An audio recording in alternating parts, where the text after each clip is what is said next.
Shining morning to all of you dear students. हमारा पर्यावरण कक्षा 6, 7, 8 अध्याय 4 शीर्षक है जल, जिसका अध्ययन कार्य हमने पिछले वीडियो में किया था। आज की वीडियो में मैं कराने जा रही हूँ इसी अध्याय का अभ्यास कार्य। तो चलिए बिना वक्त गवाए शुरू करते हैं, लेकिन उससे पहले एक नजर डाल लेते हैं आज के विचार पर। ये रहा आपकी स्क्रीन पर। डियर स्टूडेंट्स, बाहर की चुनौतियों से नहीं, हम अपने अंदर की कमजोरियों से हारते हैं। कहने का तात्पर्य है कि हमारा दिमाग, दिल और हमारी आत्मा बाहर की परिस्थितियों या चुनौतियों से नहीं हारती, बल्कि उन चुनौतियों से न जीत पाने के भय से हारती है। अर्थात यदि हम अपने दिल में पहले ही विचार बना लेते हैं कि हम इन परिस्थितियों या चुनौतियों से जीत नहीं सकेंगे, तो हम स्वयं में अपने आप को हारा हुआ ही मान लेते हैं, और यही नकारात्मक सोच है। लेकिन हमें सकारात्मक बनना चाहिए और जीत और हार का फैसला ऊपर वाले पर छोड़ते हुए हमेशा जीत की कामना करते हुए उन चुनौतियों से लड़ना चाहिए। इसी ऊर्जावान विचार के साथ हम शुरू करते हैं अपने अध्याय का अभ्यास कार्य। पहले प्रश्न की ओर बढ़ते हुए प्रश्न लिखिए, समुद्र का जल पीने योग्य क्यों नहीं है? उत्तर लिख सकते हैं, समुद्र में घुले विभिन्न लवणों के कारण समुद्र के जल का स्वाद खारा या नमकीन होता है, इसलिए यह पानी पीने योग्य नहीं होता है। हमारा दूसरा प्रश्न है, जल के कौन कौन से स्रोत हैं? उत्तर लिखिए, पृथ्वी पर जल के 3 स्रोत हैं। पहला धरातलीय स्रोत, दूसरा भूमिगत स्रोत और तीसरा हिमनद। हमारा तीसरा प्रश्न है, मीठे जल के स्रोतों की सूची बनाइए।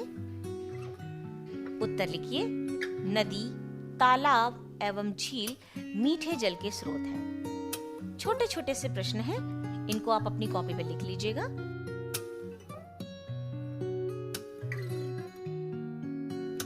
चौथा प्रश्न है, जल हमारे लिए क्यों उपयोगी है? ये प्रश्न बहुत ही इंपॉर्टेंट है, आप सभी को याद करना है अच्छे से। उत्तर लिखिए, जल न केवल हमारी प्यास बुझाता है, बल्कि हमारे जीवन की विभिन्न गतिविधियों के लिए भी आवश्यक है, जैसे कृषि उद्योग, घरेलू कार्यों में, पर्यावरण, मनोरंजन आदि में जल अत्यंत आवश्यक होता है।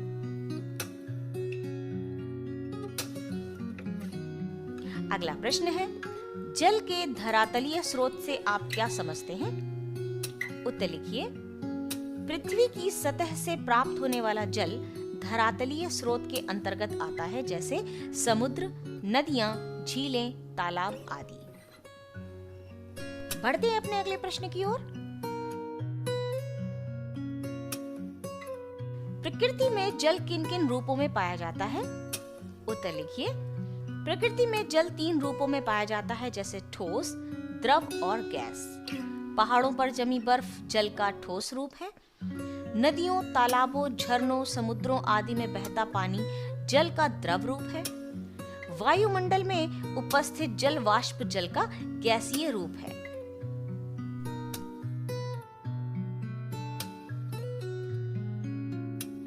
हमारा अगला अभ्यास कार्य है, खाली स्थान की पूर्ति कीजिए। पहला है, पृथ्वी पर उपयोग होने वाले कुल जल का सबसे अधिक भाग रिक्त स्थान में प्रयोग होता है।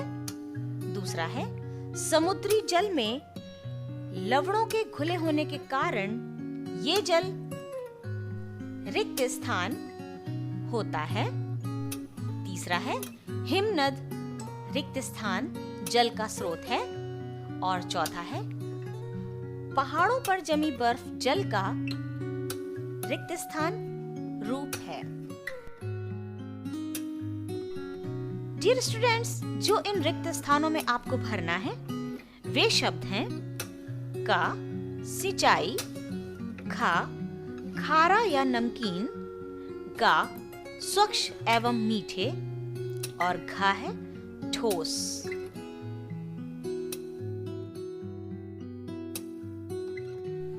आइए बढ़ते हैं अपने अगले अभ्यास कार्य की ओर।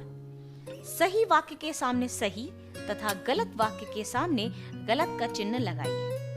पहला है, नदी भूमिगत जल का स्रोत है। गलत।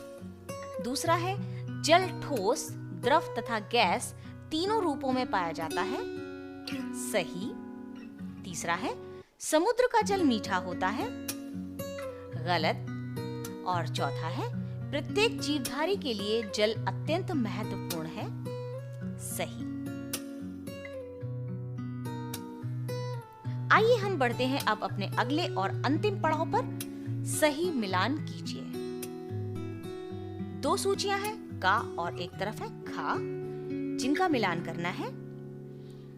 नदियों नालों का जल समुद्र में मिलता है। समुद्र का जल, इसको मिलाइए, खारा होता है। प्राकृतिक रूप से उपयोगी जल सीमित मात्रा में। गंगा तथा यमुना नदियों का संगम प्रयाग में होता है। नदियां मानव जीवन के लिए महत्वपूर्ण हैं। डियर स्टूडेंट्स, यहीं पर समाप्त होता है हमारा ये अध्याय, जिसका अध्ययन कार्य और अभ्यास कार्य हमने पूर्ण कर लिया है। अब आपकी बारी है। ये सारा अभ्यास कार्य आप अपनी कॉपी पर लिख लीजिए ताकि आपको याद करने में आसानी रहे। उम्मीद करती हूँ आपको मेरे वीडियोस और अध्ययन कार्य समझ में आ रहा होगा।